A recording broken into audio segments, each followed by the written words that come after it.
ይስጥልን እንደምን ዋላችሁ የተወደዳችሁ የመሃል ሚዲያ አድማጭ ተመልካቾቻችን ለዛሬ ዕለተ ማክሰኞ ወደ እናንተ እንዲደርሱ ያጠናቀርናቸውን የቀን መረጃዎቻችንን ይዘንላችሁ ቀርበናል።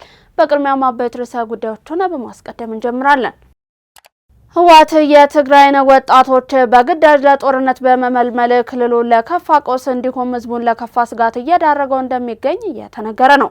በዚህም ከህወሓት አፈሳ ያመለጡ 266 ወጣቶችን የተመለከተ ዜና የጥንቅራችን አበይት ርዕሰ ጉዳይ ነው። የዛላንበሳ ወጣቶች ወደ አፋር እየተሰደዱ መሆኑ ተሰማ። ብልጽግና የገባውን ቃል የፈጸመ የተግባር ፓርቲ ነው ሲሉ የአዲስ አበባ ከተማ ከንቲባ እንዲሁም የብልጽግና ፓርቲ ስራ አስፈጻሚ አባል የሆኑት ወይዘሮ አዳነች አቤቤ ገለጹ። ከውጭ እስራኤል በሄዝቦላ ላይ አዲስ ጥቃት መጀመሯን አስታወቀች። ቀደም ብለን ያሻገርናችሁ ለዛሬ ለተማክሰኞ ወደ እናንተ እንዲደርሱ ያጠናቀርናቸው ርዕሰ ጉዳዮቻችን መካከል አበይት ጉዳዮቻችን ናቸው። ከመሸጋገሪያ በኋላ ወደ ዝርዝር ዘገባው የምናልፍ ይሆናል። እስከዛው ድረስ ዜናውን ላይክ እና ሼር ሚዲያችንንም ሰብስክራይብ በማድረግ ቆይታ ታደርጉ ዘንድ እንዲሁም ዜናውን ተጀምሩ ዘንድ የአክብሮት ግብዣችን ነው። እንመለሳለን። የፋይናንሲንግ ሴንተርና የንግድ ቀጠና በሆነችው ሜክሲኮ አፍሪካ ህብረት አጠገብ 12000 ካሬ ላይ ባረፈ ሰፊና የዲፕሎማቲክ መንደር በሆነችው ውብና ዘመናዊ በሆነ መልኩ ሚክስድ ዩዝ አፓርትመንት እየተገነቡ ይገኛል። ዱባይን ያስናቀ በሙሉ ስታንዳርድ የንግድ ሱቆችን በ468,000 ብር ቅድመ ክፍያ አቅርበናል። ይህ ሞል ፓኖራሚክ ሊፍት የተገጠመለት ሁሉም የንግድ ሱቆች በበቂ ሁኔታ ተደራሽነትና እይታ እንዲኖራቸው ተደርገው የተሰሩ፣ በቂ ፓርኪንግ፣ ለባንክ፣ ለፋርማሲ፣ ለስፔር ፓርት፣ ለኤሌክትሮኒክስ መሸጫ፣ ለካፌ፣ ለሱፐርማርኬት እና ለተለያዩ የቢዝነስ ስራ ማዋል የሚችሏቸው ከ16 ካሬ ጀምሮ በተለያየ ካሬ አማራጮች አቅርበናል። ቀሪውን በሰባቱ ዙር የሚከፍሉት። በተጨማሪም የመኖሪያ ቤቶቻችን ከቱርክና ዱባይ አምጥተን ባጣመርናቸው ዲዛይኖች በቪላ ሞድ ስታንዳርድ ዲዛይን በተደረጉ ቤቶቻችን ላይ በሁሉም ክፍሎች ሰፊ በረንዳና የተፈጥሮ ብርሃን እንዲኖራቸው ተደርገው የተሰሩ ናቸው። በ10% ቅድመ ክፍያ ከባለ 1 እስከ ባለ 3 የመኝታ አማራጮችን አቅርበናል። በኮምፓውንድ መንደራችን ውስጥ የመዋኛ ገንዳ ለህፃናትና ለአዋቂ፣ የመሮጫ ትራክ፣ ጂምናዚየምና ስፓ፣ የከርሰ ምድር ውሃ፣ የመኪና ቻርጂንግ ስቴሽን እነዚህንና ሌሎቹን ያካተተ። ለበለጠ መረጃ በ0906 91 98 93 ላይ ይደውሉልን።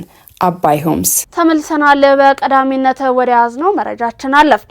ህወሓት የትግራይን ወጣቶች በግዳጅ ለጦርነት ለመመልመል ክልሉን ለከፋ ቀውስ እንዲሁም ህዝቡን ለከፋ ስጋት እየዳረገው እንደሚገኝ እየተነገረ ነው። ከዚህም ጋር ተያይዞ የህወሓት ስብስብ በማዕከላዊ ዞን ላዕላይ ማይጨው ወረዳ ከየቀበሌው በማፈስ በወረዳው ፖሊስ ጣቢያ ሰብስቧቸው የነበሩ 266 ወጣቶች ፖሊስ ጣቢያ ሰብረው እንዳመለጡ ተሰምቷል። ይህ የማምለጥ እርምጃ በበርካታ ቦታዎች ታፍሶ ለሚገኘው ወጣትም እንደ ተሞክሮ ጭምር እየተወሰደ እንደሚገኝ ታውቋል።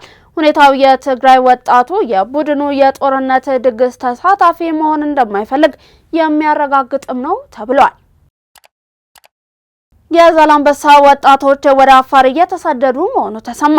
በምስራቃዊ ዞን የዛላንበሳ አካባቢ ነዋሪዎች የቡድኑን አፈሳ በመስጋት ልጆቻቸውን በአፋር በኩል ወደ አዲስ አበባ እያሸሹ እንደሚገኙ ተነግሯል። ይህንንም ተከትሎ የታጣቂ መልመላውን እየደገፉ አይደለም በሚል ልጆቻቸውን እያሸሹ ወላጆችን ህወሓት አስሮ እያሰቃየ እንደሚገኝም ነው ለማወቅ የተቻለው። ግንቦት 12 ቀን 2018 ዓ.ም የዕዳጋ ሐሙስ ከተማ ወጣት የዛላንበሳ ወጣቶችን በግዳጅ አፍሶ ወደ አጉላ ማሰልጠኛ ማዕከል ለማስገባት የተደረገው የቡድኑን እንቅስቃሴ ሁጋት ፈጥሮ በማስተጓጎል ወጣቱ ከአፈሳ ታድጓል። የህወሓት ቡድን የመዝረፍ ልምምዱ ዛሬ የመጣ ሳይሆን ገና በጫካ ያለ በእርዳታ እህል እየተጀመረ ነው አሉ ዶክተር አረጋዊ በርሄ የትዴፓ ሊቀመንበር። ሙሉ ሀሳባቸው እንደሚከተል ይቀርባል። የህወሓት ቡድን የመዝረፍ ልምምዱ ዛሬ መጣ ሳይሆን በ1977 ዓ.ም በነበረው ድርቅ ከተለያዩ የዓለም ክፍሎች ለህብረተሰቡ የተሰበሰበን እርዳታ በመዝረፍ ለራሱ የፖለቲካ ዓላማ በመጠቀም እንደነበር የህወሓት መስራች የነበሩትና በአሁኑ ወቅት የትግራይ ዲሞክራሲያዊ ፓርቲ ሊቀመንበር የሆኑት ዶክተር አረጋዊ በርሄ ተናግረዋል። ዶክተር አረጋዊ በርሄ ከጋዜጣ ፕላስ ጋር በነበራቸው ቃለ ምልልስ እንደተናገሩት የህወሓት ቡድን የትግራይን ህዝብ የመዝረፍ ልምምዱ ገና በትጥቅ ትግሉ ወቅት ጭምር የታየ ነው። በ1977 ዓ.ም በአብዛኛው የትግራይ አካባቢ በነበረው ከፍተኛ ድርቅ ምክንያት ከውጭ ሀገር የተገኘ በርካታ ድጋፍ ነበር ያሉት ዶክተር አረጋዊ በርሄ በወቅቱ ራሳቸው የቡድኑ ማዕከላዊ ኮሚቴ አባል በመሆናቸው ድጋፉን ለህብረተሰቡ እንዴት እናድርስ በሚለው ጉዳይ ላይ በነበረው ውይይት ለህዝቡ ከመስጠት ይልቅ ተሸጦ ለቡድኑ ማጠናከሪያ እንዲውል ውሳኔ መተላለፉንና በዚህ ልዩነት መፈጠሩን ተናግረዋል። በወቅቱ ከቡድኑ እንዲለቁና ሀገር ጥለው እንዲሰደዱ ካደረጓቸው ምክንያቶች አንዱ እንደነበር ገልጸውም በመጨረሻም 95 ከመቶ የሚሆነው ድጋፍ ተሸጦ ለድርጅቱ ማጠናከሪያ መሆኑን አስታውቋል። ቡድኑ ለ27 ዓመታት ስልጣን ላይ ሲቆይ ለህዝብ የሚጠቅም አንዳች ተግባርን አለመፈጸሙን የተናገሩት ዶክተር አረጋዊ የቡድኑ አመራሮችም ከህዝብ ጥቅም ይልቅ የራስን ፍላጎት ለማሟላት እንደሚሰሩ ተናግረዋል። ዛሬም የዘረፋ ተግባሩን አጠናክሮ መቀጠሉንና ለህዝብ ደንታ ቢስ የመሆን የቆየ ልምምዱን እንደቀጠለበት ይናገራሉ። እንደሳቸው ገለጻ ህወሓት ከ4 ዓመት በፊት የኢትዮጵያ መከላከያ ሰራዊት ላይ የጦር ወንጀል በመፈጸምና የትግራይን ወጣት አፍኖ ወደ ጦርነት በማስገባት ለከፍተኛ ችግርና መከራ ዳርጎት አልፏል። የመጨረሻ ውድቀቱ ሲደርስ በፕሪቶሪያ ስምምነት መሰረት ጊዜ ለመግዛት ስምምነት መፈረሙን ጠቁመው አሁን ደግሞ የኢትዮጵያን እድገት ከማይፈልጉ የውስጥና የውጭ ጠላቶች ጋር ዳግም ጦርነት ለመቀስቀስ እየሰራ መሆኑን ተናግረዋል። ይህ ቡድን ከዚህ በፊት የሰራቸው ወንጀሎች በመኖራቸው ሰላም ከሆነ ልጠየቅ እችላለሁ በሚል መንፈስ ህዝቡን በጦርነት አዙሪት ውስጥ ለመማገድ ሌት ተቀን እየሰራ መሆኑን አብራርተዋል። የትግራይ ህዝብ የእነዚህን ኃይሎች ክፉ ተግባር ቢገነዘብም በ1 ለ5 አደረጃጀት እስከ ጥግ ድረስ አፍነው እንደያዙት የገለጹት ዶክተር አረጋዊ በርሄ የጀመሩት የፖለቲካ ቁማር አደገኛ በመሆኑ ከዚህ ተግባር እንዲቆጠቡም አሳስበዋል። ብልጽግና የገባውን ቃል የፈጸመ የተግባር ፓርቲ ነው ሲሉ የአዲስ አበባ ከተማ ከንቲባ እንዲሁም የብልጽግና ፓርቲ ስራ አስፈጻሚ አባል ወይዘሮ አዳነች አቤቤ ገለጹ። የብልጽግና ፓርቲ 7ኛ ጠቅላላ ምርጫ የምርጫ ቅስቀሳ በመስቀል አደባባይ ተካሂዷል። ተጨማሪ አለን።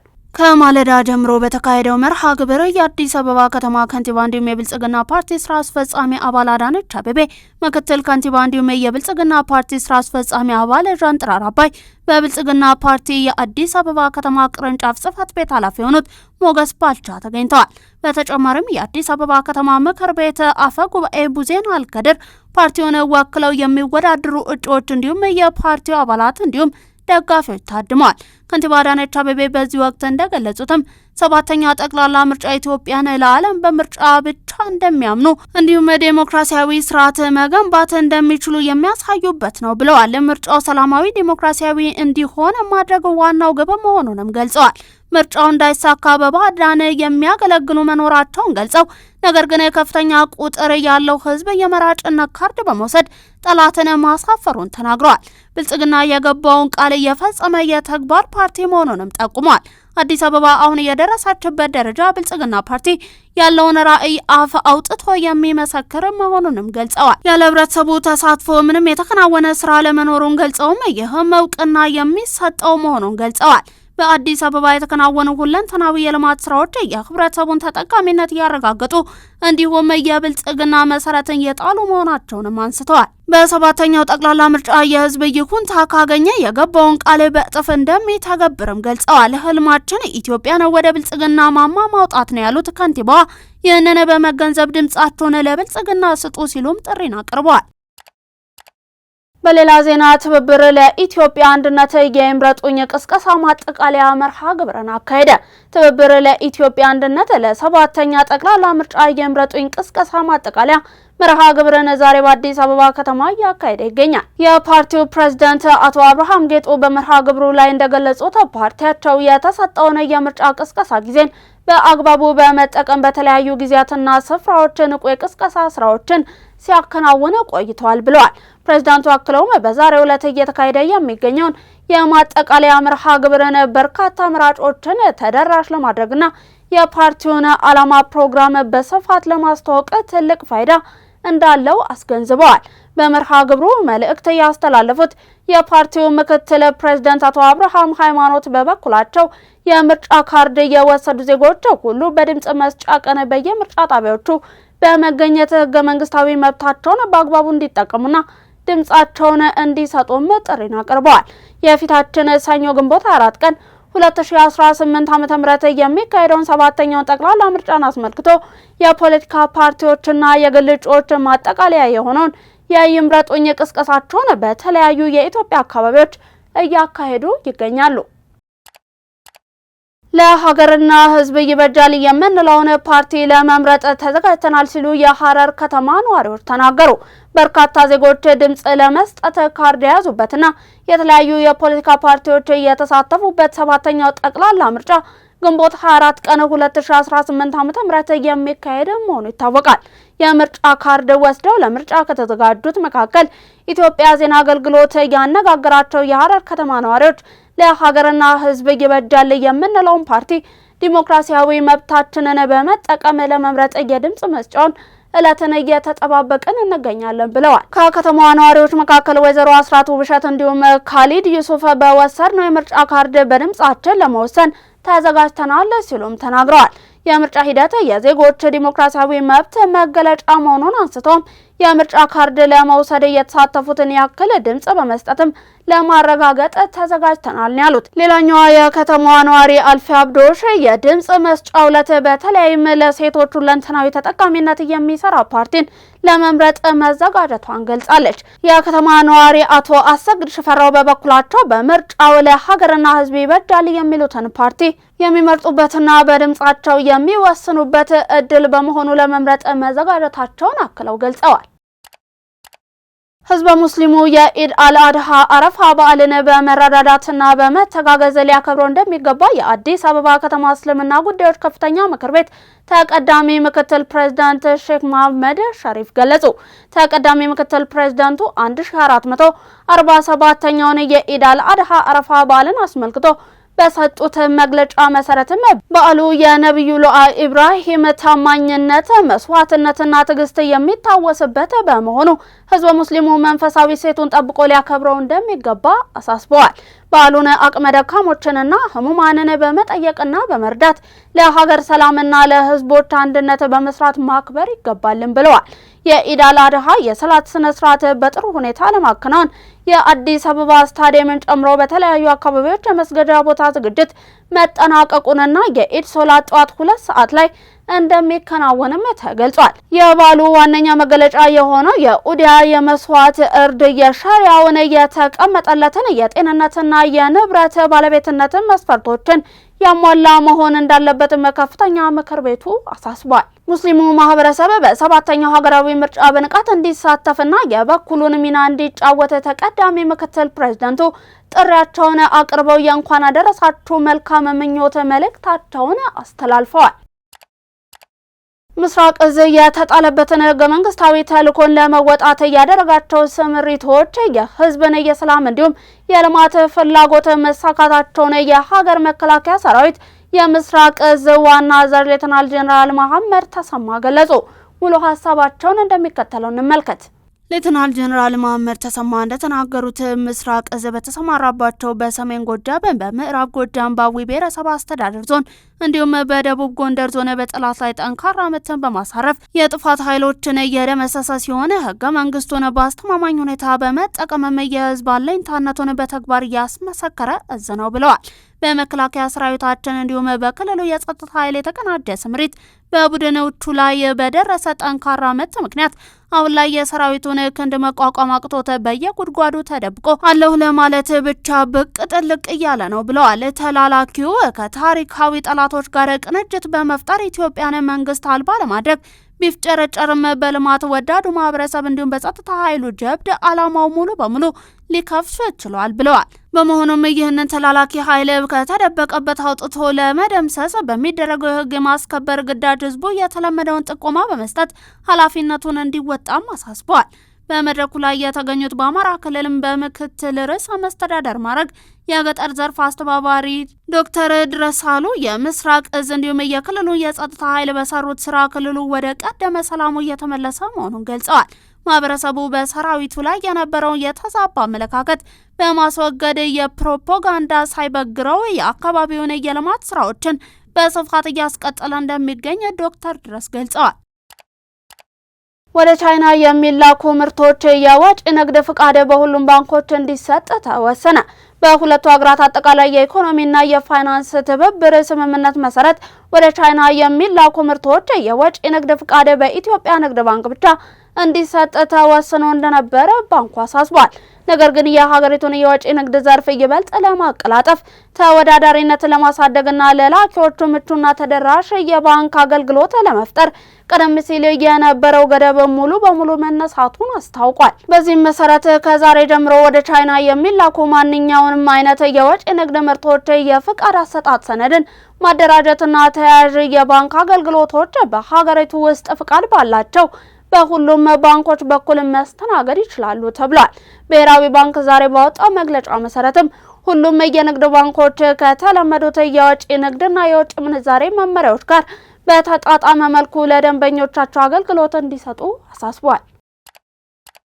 የተወደዳችሁ የመሃል ሚዲያ አድማጭ ተመልካቾቻችን እየተመለከታችሁ የምትገኙት ለዛሬ ለተማክሰኞ ወደ እናንተ እንዲደርሱ ከመሃል ሚዲያ የተዘጋጁትን ቀን መሃል ዜናችን ነው። አሁን ደግሞ ከባህር ማዶ ያዝናቸው እናልፋለን። የፋይናንሲንግ ሴንተርና የንግድ ቀጠና በሆነችው ሜክሲኮ አፍሪካ ህብረት አጠገብ 12000 ካሬ ላይ ባረፈ ሰፊና የዲፕሎማቲክ መንደር በሆነችው ውብና ዘመናዊ በሆነ መልኩ ሚክስድ ዩዝ አፓርትመንት እየተገነቡ ይገኛል። ዱባይን ያስናቀ በሙሉ ስታንዳርድ የንግድ ሱቆችን በ468,000 ብር ቅድመ ክፍያ አቅርበናል።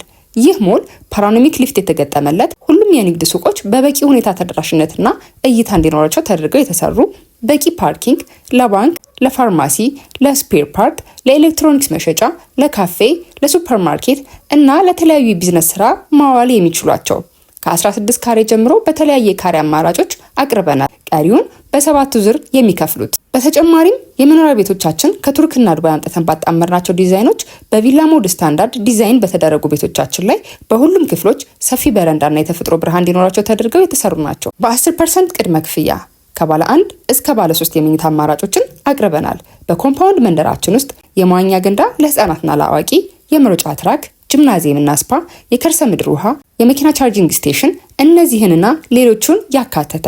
ለበለጠ መረጃ በ0906 91 98 93 ላይ ይደውሉልን። አባይ ሆምስ። እስራኤል በሄዝቦላ ላይ አዲስ ጥቃት መጀመሯን አስታወቀች። እስራኤል በቅርቡ የተደረሰውን የ45 ቀናት የተኩስ አቁም ስምምነት በመሻር በሊባኖስ ላይ አዲስና ሰፊ የአየር ጥቃት መክፈቷን አስታውቃለች። ይህም በሄዝቦላ ላይ የተከፈተውን ጦርነት ወደ ላቀ ደረጃ ያሸጋገረ መሆኑ ተገልጿል። የእስራኤል ጠቅላይ ሚኒስትር ቤንያሚን ኔታንያሁ በሄዝቦላ ላይ የሚሰነዘረው ወታደራዊ እርምጃ ተጠናክሮ እንደሚቀጥል በይፋ የተናገሩ ሲሆን የእስራኤል መከላከያ ሰራዊት በበኩሉ አዲሱ የጥቃት ምዕራፍ በተለያዩ የሊባኖስ አካባቢዎች መጀመሩን አረጋግጧል።